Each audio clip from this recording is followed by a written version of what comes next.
lorsque le vent souffle d'ouest. Le bruissement dans les feuillages respire du souffle de nos ancêtres. Et le murmure des feuillages est la mélodie de ceux qui ont vécu avant nous sur la terre. Nous sommes à l'écoute du vent. Je suis un Indien Aishinaebe, un Ojibway, comme les Français nous appelaient autrefois quand nous commercions d'égal à égal avec eux, ou encore un Chippewa, comme nous appelaient les Anglais, qui commerçaient aussi avec nous, mais avec l'intention, pensions-nous, de prendre à terme nos terres si fertiles, si irriguées, si giboyeuses, et qui nous avaient été données par Ketchemanitou, le grand esprit. J'ai appris dans ma formation avec les anciens à respecter le miracle de la vie et la beauté d'eux et en toutes choses. Nous, Indiens, remercions pour la fraîcheur de l'air, pour l'éclat du soleil dans l'eau, pour la douce chaleur du feu et la terre qui nous porte et la terre qui nous nourrit. Comme le disait le grand chef Seattle, que vous connaissez sans doute pour son premier grand discours écologique planétaire aux Nations indiennes unies et adressé au grand chef blanc à Washington, la sève qui coule dans les arbres transporte les souvenirs de l'homme rouge. Cela est souvent indifférent aux Wishinous, aux Blancs, qui sont souvent venus un matin, ont tué et ont pris, sans remercier, ce qu'ils ont voulu.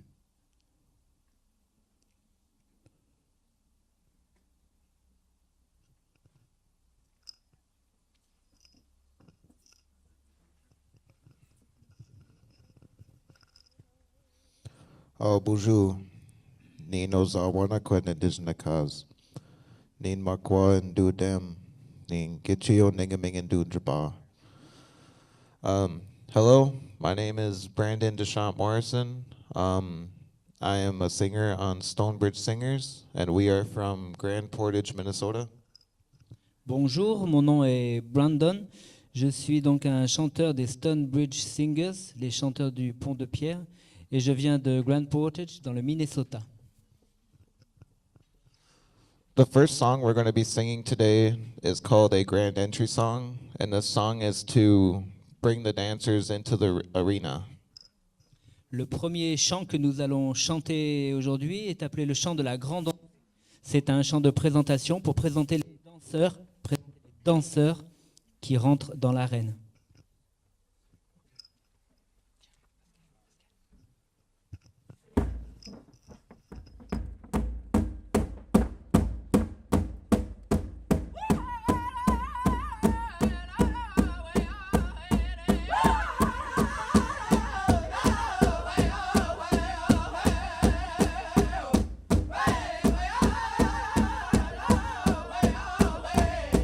Hey!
Pourquoi le tambour?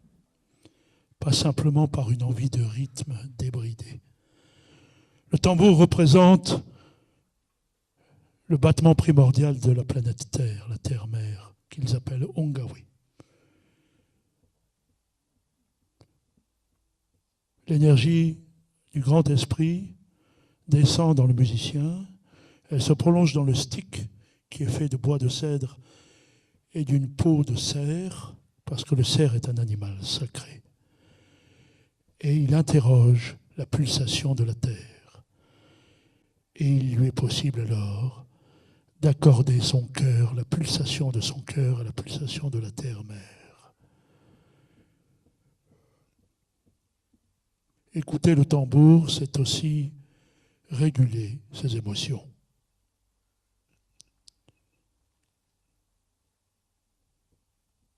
Nous admirons et respectons les animaux de telle manière que nous nous approprions, pensons-nous, leur qualité d'être.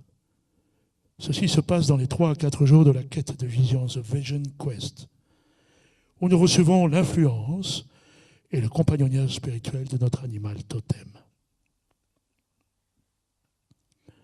Mon totem à moi est puma, généreux et timide. Mais je suis avant tout indien. Car le totem peut être emblématique aussi d'une société indienne, d'une famille ou d'un clan rouge, un clan peau rouge. Le terme peau rouge, c'est nous qui l'employons pour nous désigner nous-mêmes. Il n'y a aucune connotation raciste parce que l'âme rouge existe. Nous l'appelons également la voie rouge, the red way, et the beauty's path, le sentier de la beauté. Pourtant, mon peuple a été humilié au cours de l'histoire. Et parce qu'il vivait dans la simplicité, on le croyait sauvage. Parce qu'il vivait dans la modestie d'être, on le croyait stupide, alors que la modestie est une sauvegarde. Parce qu'il vivait parfois dans la pauvreté ou apparente, on le croyait bon à rien. Alors que la force réside, nous l'avons appris par la suite de grands êtres, dans le renoncement à soi. On a oublié que l'amour des possessions est une faiblesse, même un piège. Et vivre de manière complexe est une source de danger et de tentation inutile. L'amour de l'avoir est une illusion à surmonter pour nous. Le véritable Indien n'a aucun orgueil, aucun. Ni de ce qui lui appartient, ni de son travail. Et sa générosité n'est limitée que par son énergie et ses capacités. Au point qu'il nous est demandé parfois par les anciens et par la tradition de nous dépouiller de tout, ou presque de tout, lors d'événements marquants de nos vies comme le deuil, le mariage ou la naissance d'un enfant. Et de ne pouvoir garder ses mocassins et son pagne seulement lorsque nous nous tenons dans le dénuement devant le Créateur. Kitche Manitou, que certains connaissent sous le nom de Wakantanka, le grand tout, le grand mystère.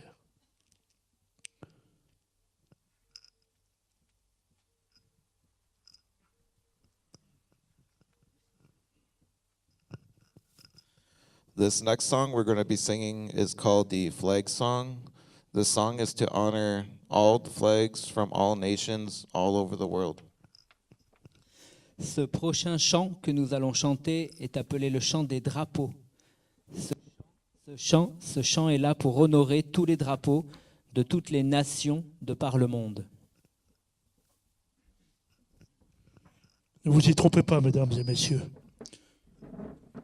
Il ne s'agit pas d'une notion patriotique. Les Indiens n'ayant pas acquis une souveraineté en tant que nations indiennes, ils n'ont pas cette notion. Pour eux, le drapeau de chaque nation, qu'ils ont appris à honorer, comme ils apprennent à honorer toute la culture de tous les peuples, est un blason spirituel, comme en chevalerie, comme en héraldique, qui portent des couleurs, qui explicitent leur mission profonde. Et s'ils honorent les drapeaux, c'est surtout en tant que blason.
Pourquoi le cercle?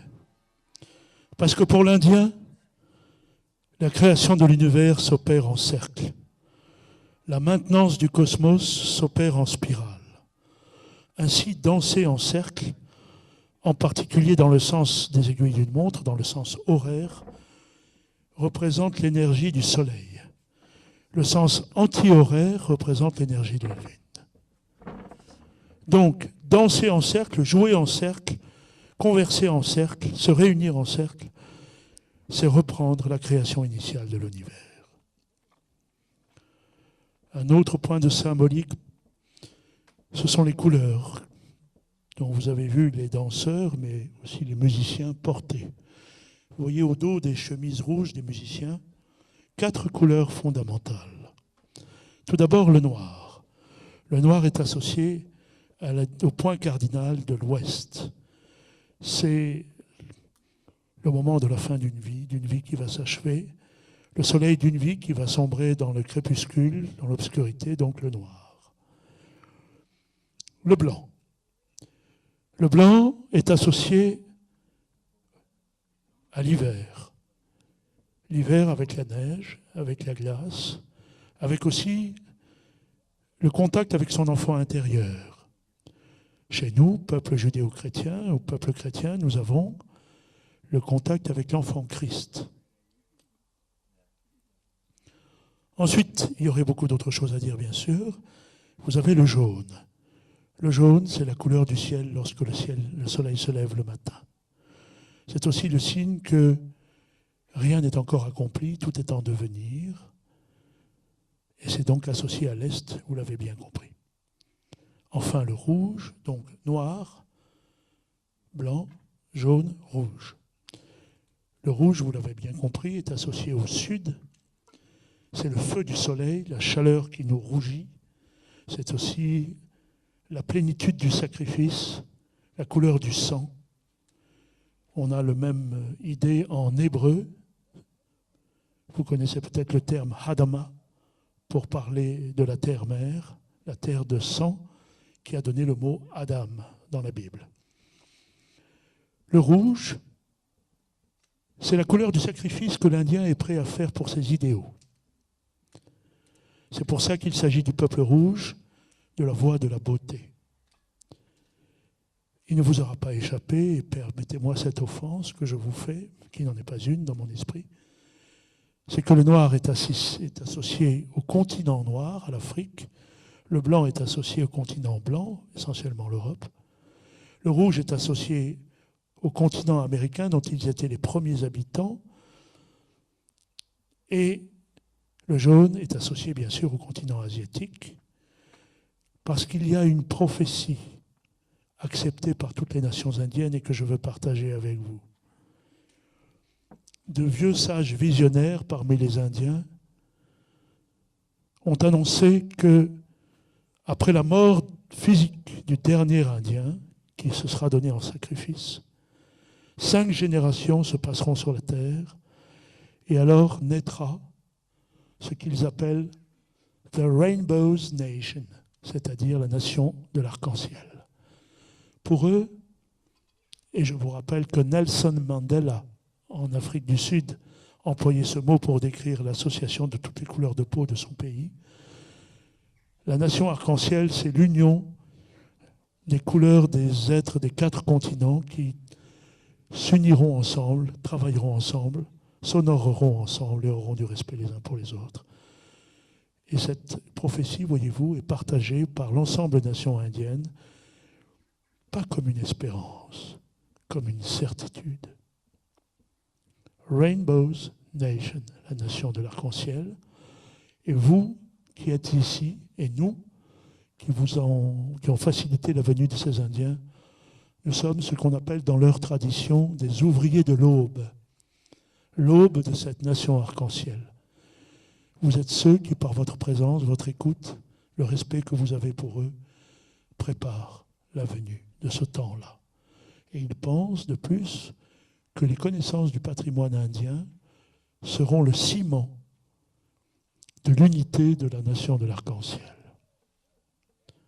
Et ils disent encore, même si diviser la terre par des barbelés ou des clôtures nous est une action étrangère, nous reconnaissons certains aspects du droit de propriété, comme le fait de ne pas voler quelqu'un de sa tribu, ce qui est une disgrâce avant même qu'elle soit découverte, avant que ce vol soit découvert. Car nos wigwams, nos tipis ne sont pas fermés avec des cadenas ou des clés. Tout est ouvert pour qui vient chez nous. La seule action qui n'est pas un vol, c'est le besoin de nourriture et sa prise chez les autres, surtout par celui qui a faim, et en particulier si personne ne lui a offert de quoi manger et l'hospitalité. Et de même, lorsque les films de Hollywood nous ont montré en train de rafler des butins de guerre, il s'agissait en réalité d'une pédagogie initiatique, c'est-à-dire qu'il s'agissait de montrer aux ennemis qu'ils n'avaient pas su utiliser leurs outils de combat, leurs chevaux. Et donc, il était possible de leur prendre pour qu'ils s'en servent mieux par la suite. C'est presque une règle de la chevalerie spirituelle de la vieille Europe, puisque dans les tournois, le chevalier vainqueur avait le droit de prendre l'écu, c'est-à-dire le bouclier, la lance, mais également le cheval du chevalier vaincu.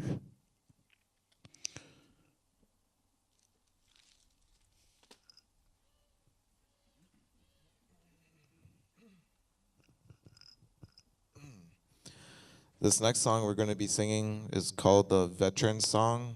This song is to honor all veterans in the armed forces from the past, present, and in the future. Le prochain chant que nous allons chanter est appelé le chant du vétéran. Ce chant est pour honorer les forces armées du passé, du présent et du futur. Je vous rappelle que quand ils vont chanter ce chant, ils auront peut-être un petit pincement au cœur, dans la mesure où leur papa et leur grand-papa sont venus avec l'armée américaine libérer la France et les pays d'Europe du joug nazi. Leurs parents sont morts. Et en revenant sur les traces de ses parents et en chantant le chant des vétérans, ils vont bien sûr aussi penser à leurs parents.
Un jour de notre périple, ils ont oublié leurs sticks de bois de cèdre et de peau de cerf pour frapper le tambour et interroger le tambour. J'ai tout simplement proposé de taper avec des mains. Ah, ils m'ont dit non. Parce que l'énergie passe par le stick et l'esprit passe par le stick. Également, un jour où nous n'avions pas de chaise pour qu'ils s'assoient, vous voyez qu'ils travaillent assis en cercle autour du grand tambour rituel. J'ai dit, vous pourriez peut-être rester debout avec les sticks. Ah, ils m'ont dit non, encore une fois. La seule position que nous pouvons avoir autour du tambour, c'est être à genoux. Or, vous imaginez à genoux pendant 1h30 sur du bitume, parce que nous avons été sur des pavements, toutes sortes de sols. Et leur sol préféré, c'est celui-là, celui que vous offrez, messieurs, dames, l'herbe. Je voudrais vous donner encore quelques éléments de symbolique pour ceux que ça intéresse. Vous avez repéré les 4 couleurs fondamentales dans les flots que portent les tuniques des danseurs. Vous avez observé que par moments, ils caressent la terre-mère avec un mouvement semblable au karaté, comme ceci, où ils balayent le sol. C'est une caresse à la terre-mère pour lui dire combien ils la chérissent, combien ils l'aiment. Également, ceux qui sont au premier rang, peut-être les personnes qui sont derrière ne peuvent pas le voir, ils dessinent des figures géométriques en dansant avec leurs membres et ils les visualisent pour que ces figures géométriques puissent acquérir une énergie et une présence. Voilà, ne croyez pas qu'il s'agit simplement de danser de manière débridée au rythme du tambour. Mais préparez-vous, parce que tout à l'heure, c'est vous qui serez invités à danser avec eux. Ils seront très honorés si vous le faites. Et je voulais vous dire qu'hier, sur la place du Capitole, il y avait plusieurs dizaines de personnes, enfin, une vingtaine de personnes qui ont dansé, mais ils ont un peu eu honte parce qu'ils étaient regardés par 300 personnes. Mais dans un petit village où nous avons été dans le département de l'Hérault, le département 34, il y avait 50 personnes qui dansaient spontanément avec eux. C'était magnifique. C'était très beau de simplicité et de partage. L'Indien dit encore, et pourtant, si nous avons créé des villages, nous redoutons l'agglomérat des villes qui est prolifique de tous les maux moraux et physiques. Bienheureux êtes-vous d'habiter dans des petits villages. Dans les villes, le manque de salubrité dans les logements, salubrité d'humidité et vibratoire, où les gens sont accumulés ne convient pas à l'Indien, car l'Indien a souffert d'épidémies par des maladies qui lui étaient inconnues et qui lui ont été véhiculées sous prétexte de bienveillance par des couvertures, par des objets du quotidien pour lui tenir chaud, pour l'aider à sa cuisine. Et ainsi, des peuples entiers ont été décimés. Je vous rappelle simplement que la guerre bactériologique est interdite au niveau national et les Indiens ont été génocidés de manière bactériologique, essentiellement. Nous savons, disent les Indiens, qu'une force tonique et magnétique nous habite lorsque nous sommes dans l'isolement. Et cette force se trouve très vite dissipée lorsque nous sommes dans la foule. Si un humain laisse libre cours au cumul de l'avoir et ajoute aussi la vie en surpeuplement, son équilibre intérieur en sera dissous. D'où le goût d'une certaine solitude favorable à l'épanouissement intérieur. Également, l'Indien croit profondément dans les vertus du silence, qui est pour lui la possibilité de l'harmonie du corps, de l'esprit et de l'âme. Alors on nous demandera quels sont les fruits du silence, avec un petit rictus. Nous répondrons, ce sont le contrôle de soi, le véritable courage et l'art d'endurer, la patience, la dignité et l'estime de l'autre.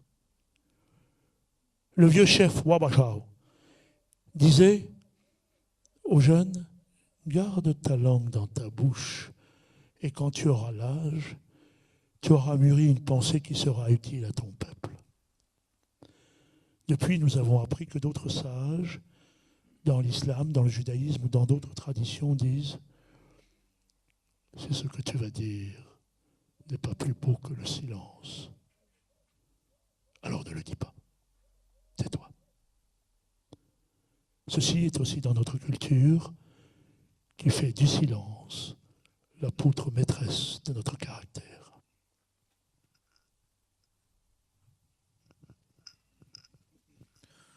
This next song we're going to be singing is called the Duck and Dive. The beat of the song represents cannon fire from previous wars. Ce prochain chant que nous allons chanter est appelé les canards et les plongeons. Le son du tambour que vous allez entendre représente les boulets de canon des guerres anciennes. Et lorsque l'armée tirait sur les visages indiens, avec l'artillerie parfois, ils auraient bien aimé être des canards et pouvoir plonger sous l'eau.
J'ai appris avec une vieille femme indienne ce qu'était la bonté.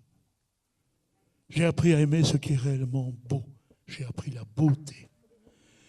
Parce que la beauté et la bonté nous mettent en paix ou en joie dans notre être profond.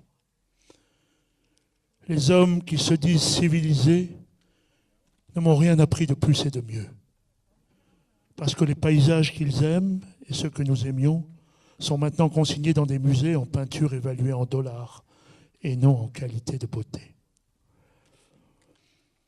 Pour me conserver en santé comme digne serviteur de Kichimanitu, que d'autres appellent Wakantanka, le grand esprit ou le grand mystère, ou encore Dieu, comme chez les Blancs, j'entraîne modestement mon corps chaque jour, un peu. Mais la force de l'Indien est d'ordre philosophique et spirituel. Et comme a dit un de nos sages, le docteur Charles Histman, dont le nom indien est Hoyesa, l'Indien vivra dans la splendeur de son passé ignoré. Il vivra dans la poésie de ses légendes. Il vivra dans son art. Il vivra dans son adhésion aux nouveaux idéaux pour lui de la citoyenneté américaine. Il vivra par le mélange de son sang avec le vôtre, comme ce fut le cas pour nous au XVIIIe siècle, les Ojibway. Et l'Indien vivra dans la pensée vivante aussi de notre nation.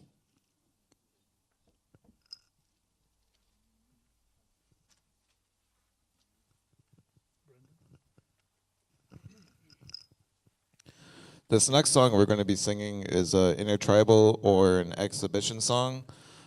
During this song, all the people here are welcome to come out and join the dancers in the arena during this song. Ce prochain chant que nous allons chanter est appelé un chant intertribal, un chant de présentation, un chant où chacun de vous, si vous le souhaitez, pouvez nous rejoindre. Là, rejoindre les danseurs. Vous êtes vraiment bienvenus pour vous joindre à tout moment à la danse. N'ayez pas honte, soyez spontanés. C'est un chant qui est chanté au début des powwow, de ces cérémonies de gratitude et du don, parce que l'Indien est très féru, très imprégné de gratitude. Et donc, pour remercier le Créateur, au début des powwow, qui peuvent accueillir près de 60 tribus parfois, ils dansent ce chant. N'hésitez pas à vous y joindre.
Merci, bravo. Bravo à vous tous. Vous nous honorez par votre danse. Cette danse, si je peux me permettre, moi qui n'ai pas dansé, se fait à petits pas parce que les Indiens pratiquent depuis très longtemps ce que les bouddhistes appellent full consciousness, la pleine conscience. C'est-à-dire le contact avec la terre-mère où vous devez ressentir qu'elle vous porte, qu'elle vous nourrit. Et en la caressant, en dansant à petits pas, je vois que les gens qui ont été aux USA danser avec eux le font comme ça, à petits pas. C'est être pleinement conscient de ce que vous faites à ce moment-là. Mais peu importe, si votre joie vous a fait faire des gestes amples, c'est très bien, c'était très beau. Et merci pour eux.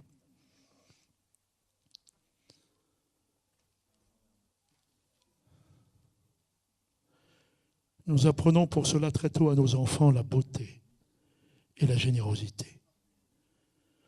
On leur apprend à donner ce à quoi ils tiennent le plus. Et pour goûter à la saveur intérieure de donner, ils peuvent aider dès que c'est possible leur famille. Également, il est organisé des cérémonies publiques qui confirment la valeur du don aux yeux de tous et y encouragent et participent les enfants. Et je suis heureux aujourd'hui qu'il y ait des enfants, qu'il y ait des jeunes, car l'ambassade des États-Unis nous a demandé s'il était possible d'organiser des rencontres avec des jeunes, ce qui a été fait dans le département de l'Hérault, ce qui a été fait aussi au Grand Rond, ici à Toulouse. Et nous sommes heureux de vous dire que les jeunes Français ont participé à des échanges avec les jeunes de notre groupe.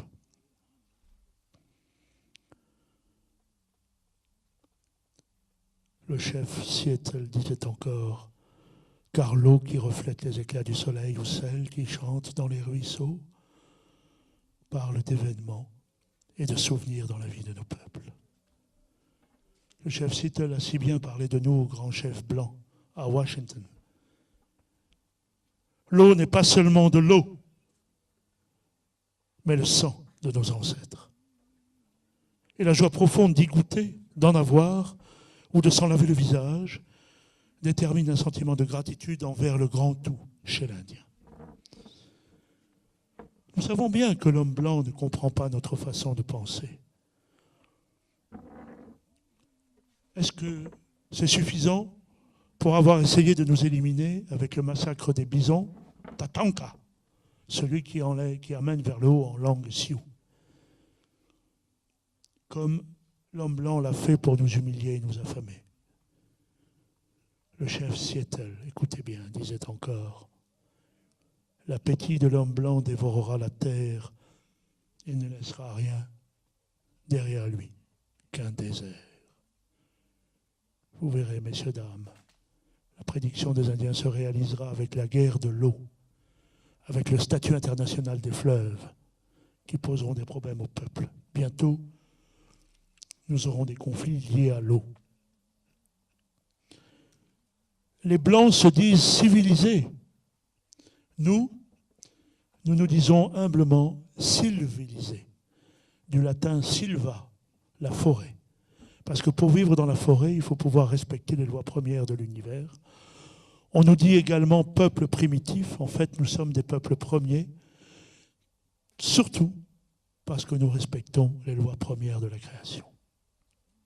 Je dirais, nous les respectons encore.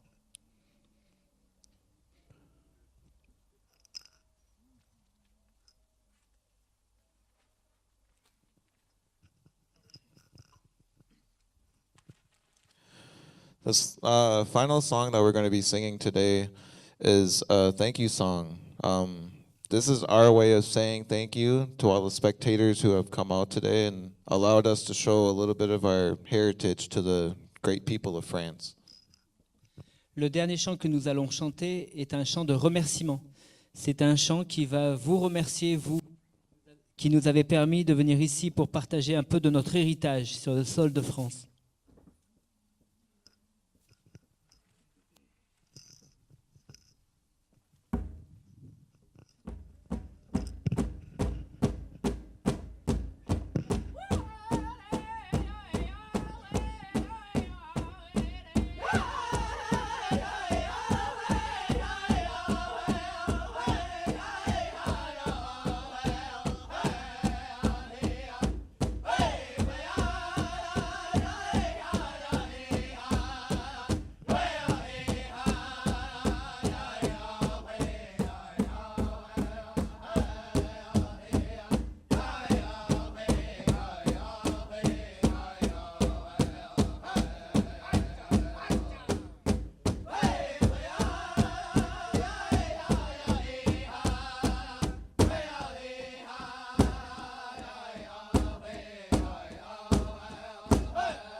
C'était pour vous remercier.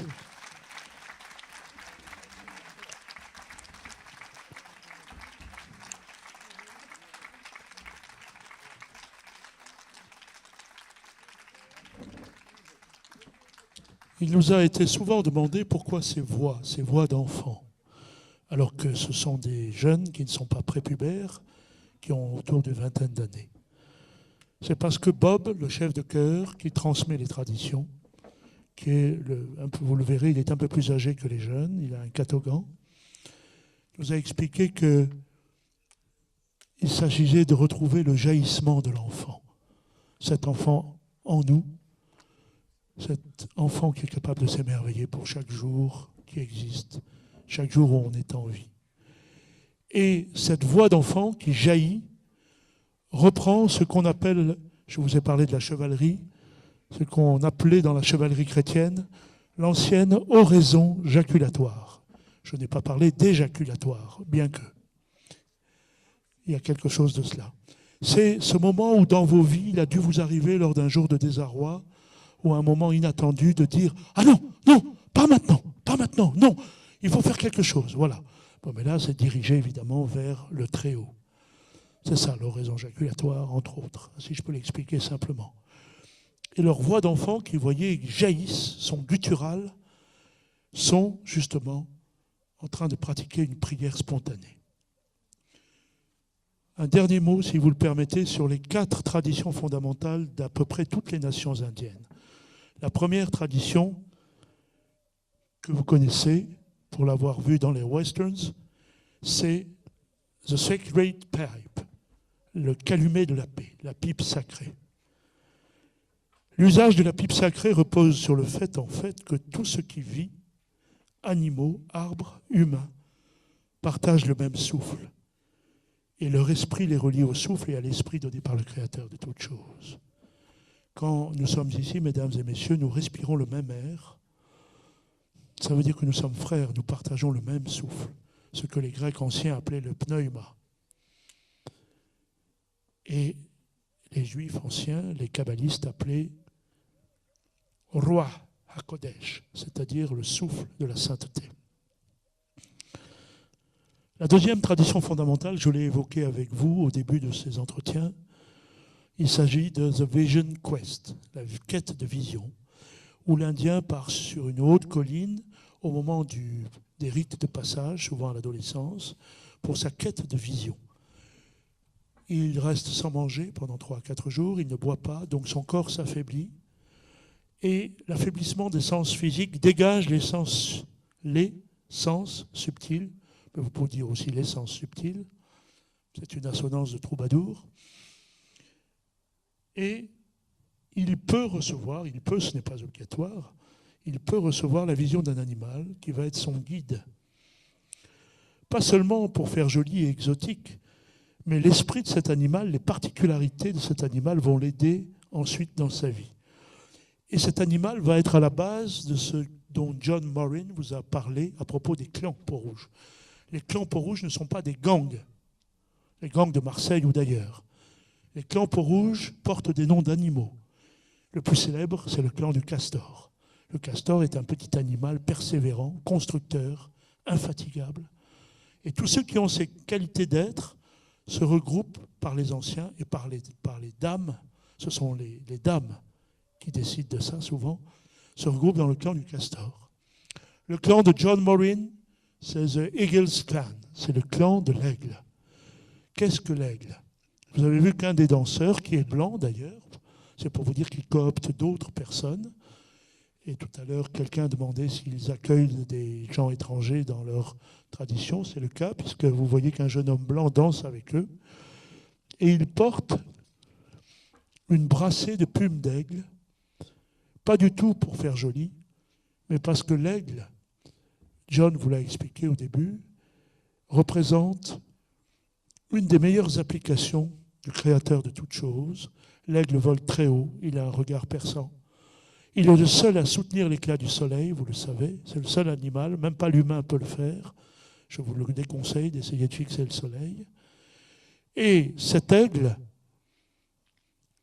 peut voir des choses qui sont très loin de lui. Donc, il est le meilleur représentant du Créateur, du grand Créateur, parce qu'on a dit des Indiens, parce qu'on les avait mal compris, encore une fois, qu'ils adoraient les esprits de la nature, qu'ils avaient une foule de dieux, alors qu'en réalité, ils n'ont qu'un seul grand Créateur, comme souvent nous, avec nos religions monothéistes en Occident. Les esprits de la nature, c'est parce que l'Indien croit profondément que le Créateur de toutes choses a doté tout ce qui vit, tout ce qui est sensible, et pour eux, même une pierre est sensible. Ils l'appellent grand-père. Et ils pensent qu'il y a la vie partout, dans l'animal, dans la plante, et il y a un esprit qu'ils peuvent rencontrer. Ce n'est pas du tout du polythéisme. Autre tradition fondamentale, pardon d'être un peu long, mais c'est pour la bonne cause, c'est ce qu'on appelle the Sweet Lodge. John Morin vous en a parlé tout à l'heure, c'est-à-dire la hutte de sudation. La hutte de sudation n'est pas un sauna finlandais uniquement. Elle est formée de 12 branches de saule. Il y a en son centre un creux de terre qui représente le nombril de la terre, et avec un chemin qui mène du nombril de la terre jusqu'à l'extérieur, qui est un chemin sacré qu'on ne doit jamais enjamber, il y a un foyer qui n'est pas fait n'importe comment, qui ressemble beaucoup à nos brandons, à nos feux de la Saint-Jean, qui sont normalement à faire, comme vous le savez, en pyramide tronquée, avec un arbre au milieu qui représente ce qu'on appelle chez les anciens Axis Mundi, l'axe du monde, et duquel on prendra la bûche de Noël. Parce que vous êtes des gourmands, et pour vous, la bûche de Noël, c'est un gâteau que l'on mange lors de cette fête. En fait, la bûche de Noël, c'est un bout de l'arbre qui est au centre de la pyramide tronquée et qui va servir de base pour rallumer le feu de la Saint-Jean d'hiver, qui se situe le 27 décembre, pour les chrétiens, à la Saint-Jean l'évangéliste. Et donc, sachez qu'ils allument le feu de la Sweet Lodge un peu de cette manière. Ils chauffent les pierres, qui ensuite s'offrent en sacrifice parce qu'elles se désintègrent à cause de la chaleur à l'intérieur de la loge. On les arrose avec une eau mêlée d'infusion de sauge, qu'ils appellent sage, ça veut dire la sauge pour eux, nous, ça nous évoque le mot sage. Et vous connaissez, je pense, pour ceux qui s'intéressent aux plantes médicinales, le vieil adage sur la sauge, il y en a deux, en latin, salvia salviatrix, la sauge qui sauve, salvia medicatrix, la sauge qui soigne. Et il y a un vieil adage chez les anciens de nos régions qui dit « Humain, pourquoi mourir puisque la sauge pousse en ton jardin ?» Il y a bien longtemps que les Peaux-Rouges le savent. Et ils arrosent d'une eau mêlée de sauge les grands-pères, les pierres qui sont au centre de la Sweet Lodge, et normalement ils doivent se confesser. Donc c'est une purification où ils éliminent les toxines par les pores, l'acide urique, tout ce que vous voulez, mais également une purification émotionnelle, parce qu'il faut avoir une certaine qualité d'être pour se confesser, et également ils doivent parler au grand tout pour lui demander de l'aide ou se pardonner. Et donc, ce n'est qu'après la purification dans la Sweet Lodge qu'ils iront vers la 4e tradition très connue, qui a failli être interdite par le gouvernement américain à l'époque, parce qu'on l'a considérée, à juste titre d'ailleurs, vu de l'extérieur, comme trop sacrificielle. C'est ce qu'on appelle la Sun Dance, the Sun Dance, c'est-à-dire la danse du soleil. Elle se pratique en ce moment même dans les tribus des plaines et aussi du nord des États-Unis. On dresse un pain blanc au centre d'une aire qui est délimitée par les anciens. Les jeunes danseurs qui veulent honorer leur famille, demander un don au Créateur de toutes choses, vont s'entailler la peau. À l'intérieur de cette entaille, ils vont glisser des manilles de bois de cèdre. Ces manilles de bois de cèdre sont dans la plaie ouverte, et cette manille va être reliée à une corde tressée qui est reliée au pain au centre de l'aire de danse. Et par moments, ils se laissent porter, ils se laissent soutenir par cette corde tressée et ils volent quasiment autour. Inutile de vous dire que la douleur est très intense. Et quand les premiers ethnologues américains en ont parlé, les responsables du Bureau des Affaires indiennes, qui n'a pas été toujours l'ami des Indiens, malheureusement, ont prévenu qu'il fallait interdire ce type de danse parce qu'elles étaient affreuses à voir. Or, pour l'Indien, la danse du soleil, c'est le plus grand acte de gratitude qu'ils peuvent donner à la création, à leur création.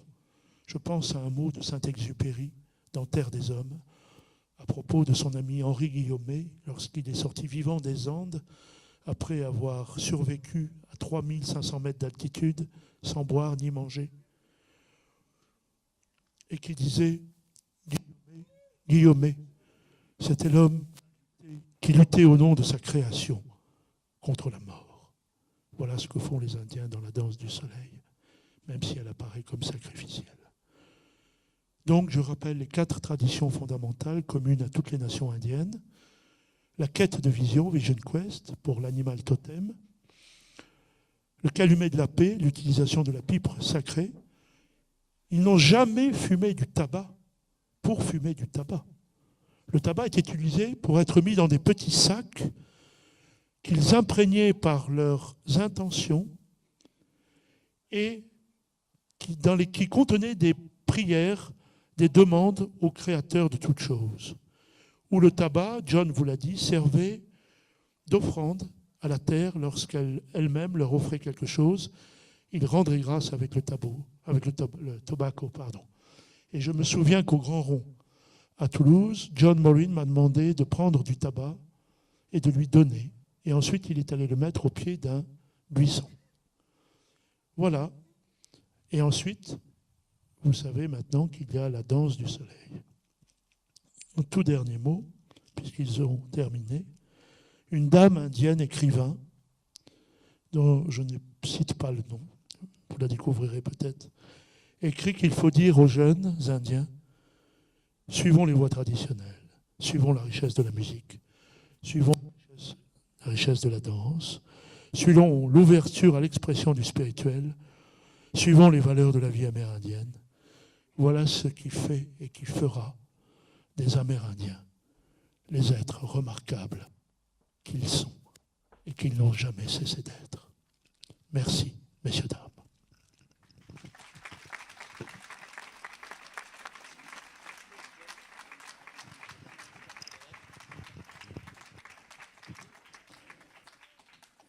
John propose de vous raconter une dernière petite histoire sur le rêve, car le rêve, dreams, est très, très important dans les cultures natives américaines. First of all, I'd like to tell you what we call the drum in our language. We call it Dewe again, and it's part of 2 words. Pour commencer, j'aimerais toutefois vous dire quelques mots sur le tambour, ce qu'on appelle le tambour dans notre tradition, Dewe again. It comes from the word Ode, which means heart, and Weagan means the sound of something beating. And so the drum is the sound of the heart beating. And so we call the drum the heartbeat of the people that keeps us strong. Ce mot vient de 2 mots. Le premier, c'est le cœur. Le deuxième, c'est le son de quelque chose qui bat. Donc le mot en Ojibwe qui veut dire tambour signifie le battement du cœur, le son du cœur qui bat. Et nous croyons que c'est le son des cœurs qui battent, le cœur du peuple qui bat. I'd like to leave you with a story. And those are important to us that are handed down from oral history from generation to generation. Stories are important and dreams. I believe that's in all cultures, how important dreams are. Et j'aimerais donc terminer en vous offrant une histoire, car les histoires dans nos cultures orales sont importantes. Ces histoires nous ont été passées à travers les générations, et nous pensons qu'il est important de continuer à les passer. Une histoire sur les rêves. The story is about an old man who was taken up by the thunderbirds in a dream. Cette histoire est à propos d'un vieil homme qui s'est fait emporter en haut par les oiseaux tonnerres, emporté dans le ciel par les oiseaux tonnerres lors d'un rêve. The thunderbirds took him to a big mountain, and when they went over the mountain, there was a big hole, And when the old man looked down into the mountain, he saw all of the tobacco that our people offer to the Creator, to the spirits, and to all of creation. Et quand les oiseaux tonnerres ont emporté ce vieil homme dans le ciel, ils l'ont amené jusqu'au sommet d'une montagne. Et plus haut que cette montagne, quand il a tourné les yeux vers le bas, il a vu un énorme trou. Et dans ce trou, il y avait tout le tabac qui était offert, qui avait été offert par notre peuple au monde spirituel. And he also saw blue lights on Mother Earth. And he asked the thunderbirds, "What are those blue lights?" Et il a aussi vu des lumières bleues. Et il a demandé aux oiseaux tonnerres, mais que sont ces lumières bleues? And the thunderbirds told him, they said that's places on Mother Earth where our people are still celebrating and doing our traditions. And that made the old man smile, and it made him happy. Et les oiseaux tonnerres ont répondu, voilà les endroits où vos gens continuent à pratiquer les cérémonies, continuent vos traditions, continuent vos offrandes. Et cela a fait sourire le vieil homme. Il était heureux.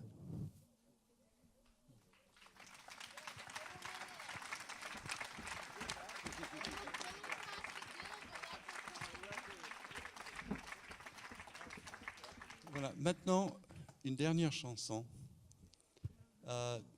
En anglais, Traveling Song, for Safe Travels. Donc, ça va être une chanson de voyage, pour un voyage agréable et sans problème.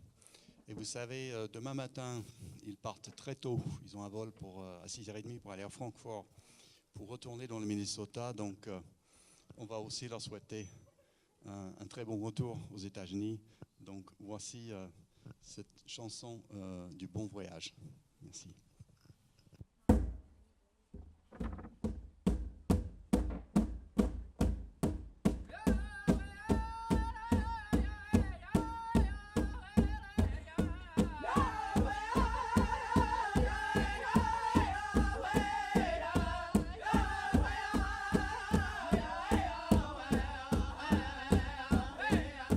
Yeah.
Juste avant de partir, je voulais dire un tout petit mot.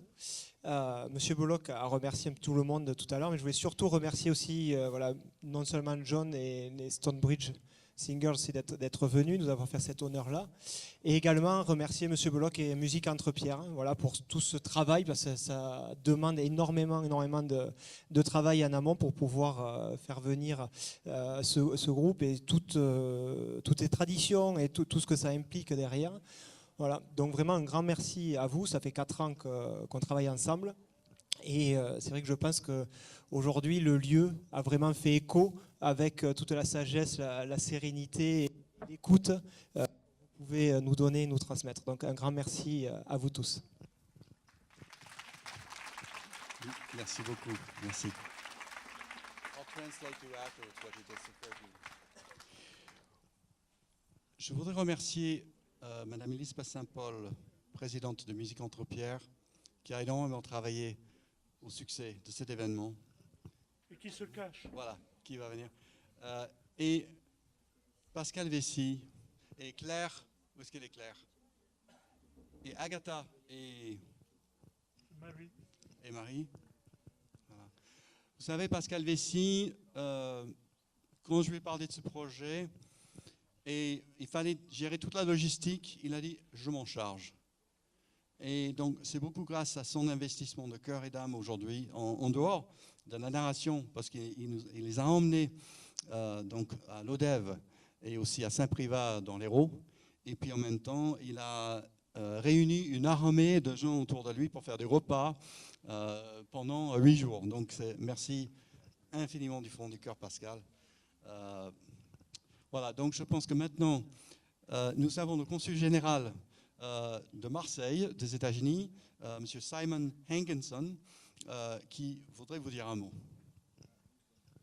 Un très bref mot, parce que, monsieur l'expert, vous avez tout expliqué et vous avez vu une présentation que je n'ai jamais pensé de voir dans la France profonde, de la culture américaine profonde. Et vous témoignez par votre présence de cet intérêt du peuple français, de notre culture. Parce que les États-Unis ont une culture qui fait des milliers d'années, que vous avez vu un tout petit morceau ce soir. Nous sommes très fiers à l'ambassade et au consulat d'avoir pu soutenir un tout petit peu tous les amis des États-Unis, les experts français, les académiques et les instances et autorités locales. Merci beaucoup. Merci.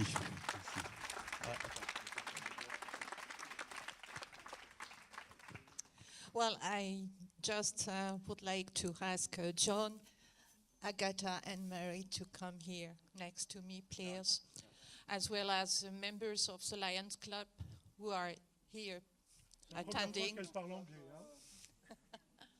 Please join me here. I know you are hiding yourself. Denis, I've seen Denis. I've seen I've seen Bernard and Christian. Thank you. John, we are members of the International Lions Club. And as you know, the Lions Club is quite a big association in the world.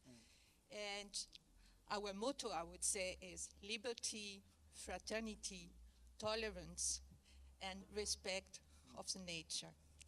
And in that name of my club, is pleased to give you this flag. We all sign and we have written, we share your values. Merci beaucoup.